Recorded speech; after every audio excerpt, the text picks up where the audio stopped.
6개월 후 이 남자 카세티가 아이를 위기한 갱 집단의 우두머리로 체포되었습니다. 그들은 과거에도 같은 방법을 사용한 적이 있었지요. 경찰에게 덜미를 잡힐 것 같으면 인지를 죽이고 시체를 숨긴 다음 범죄가 발각되기 전까지 가능한 한 많은 돈을 긁어냈습니다.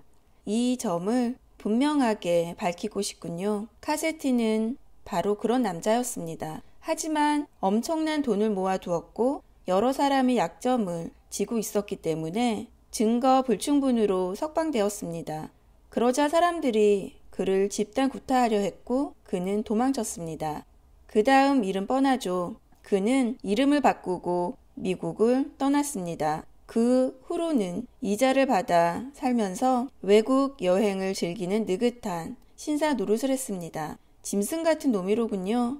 부쿠의 어조에서는 깊은 혐오감이 풍겨나왔다. 죽어도 쌉니다. 정말이에요. 동감입니다. 그렇긴 하지만 하필이면 오리엔트 특급이랑 다른 장소도 많았을 텐데. 푸아로가 슬쩍 미소를 지었다. 부쿠가 이 사건에 편견을 가지고 있다는 것을 알아차린 것이다. 이제 우리가 가져야 할 의문은 바로 이겁니다. 이 살인이 카세티가 과거에 배신한 범죄의 집단이 짓인지 아니면 개인이 복수극인지 말입니다. 푸아로는 타다 남은 종이 조각에서 찾아낸 낱말에 대해 설명했다. 내 가설이 맞으면 편지를 태운 건 살인자였습니다. 왜일까요? 이 사건 해결이 실마리인 암스트롱이란 이름을 언급하고 있기 때문입니다. 암스트롱과의 사람 중 살아있는 사람이 있습니까? 불행히도 난 잘 모르겠습니다. 암스트롱 부인에게 여동생이 있다는 건 어디선가 읽은 것 같지만 계속해서 푸아로는 콘스탄티 의사와 의견이 일치한 여러 가지에 대해 설명했다. 부쿠는 부서지는 시계 이야기가 나오자 얼굴이 밝아졌다. 살인이 일어난 시각을 정확하게 알려주는 것 같군요. 그렇습니다. 편리하기 그지없는 일이지요. 푸아로의 어조엔 딱히 표현하기 힘든 미묘한 무엇인가 있어서 두 사람은 어리둥절한 시선으로 그를 바라보았다. 12시 40분에 라쳇이 차장에게 말하는 소리를 들었다고 말한 사람은 바로 당신 아닌가요? 푸아로가 그 당시 일을 이야기하자 부쿠가 말했다. 글쎄요. 최소한 카세티, 아니 라쳇이군요. 앞으로는 이렇게 부르겠습니다.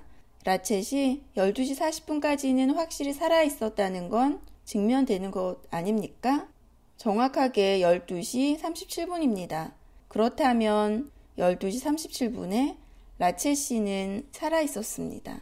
그것만은 분명한 사실입니다. 푸아로는 대답하지 않았다. 그는 생각에 잠겨 앞을 바라보며 앉아있었다.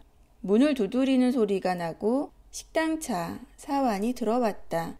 식당차가 비었습니다. 그리로 갑시다. 부쿠가 일어서며 말했다. 나도 같이 갈까요? 콘스탄티 의사가 물었다. 물론입니다.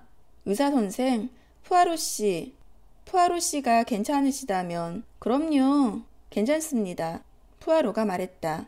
먼저 가시죠? 아닙니다. 먼저 가십시오. 가벼운 인사치레가 오고 간 다음 그들은 객실을 떠났다. 식당차에는 모든 준비가 갖춰져 있었다. 푸아로와 부쿠는 나란히 한 식탁에 앉았고 의사는 통로 건너편 자리에 앉았다. 푸아로 앞의 식탁 위에는 승객 이름을 빨간 잉크로 표시한 이스탄불 칼레행 열차 도면이 놓여 있었다. 여권과 차표는 한쪽에 쌓여 있었다. 종이와 잉크와 펜과 연필도 있었다. 좋습니다. 이제 순조롭게 신문을 시작할 수 있겠군요. 제일 먼저 차장의 증언을 들어야 할 것 같습니다. 그 사람에 대해 알고 계시죠? 어떤 사람입니까? 믿을 만한 사람입니까? 물론입니다. 피에르 미셸은 15년 동안 이 회사에서 일해왔습니다. 프랑스인이고 칼레 근처에서 살지요. 정직하고 성실합니다. 그리 똑똑하다고 할 순 없겠지만 푸아로가 알겠다는 듯이 고개를 끄덕였다. 좋습니다. 그럼 그를 만나봅시다. 피에르 미셸은 어느 정도 평정을 찾긴 했지만 여전히 신경이 곤두서 있었다. 제가 게을렀다고 생각하지 않으셨으면 좋겠습니다. 푸아로에게서 부쿠에게로 시선을 옮기며 피에르 미셸은 조심스럽게 말했다. 끔찍한 일입니다. 이 일이 제 일에 영향을 끼치지는 않겠죠? 그의 두려움을 없애주려고 푸아로가 질문을 시작했다.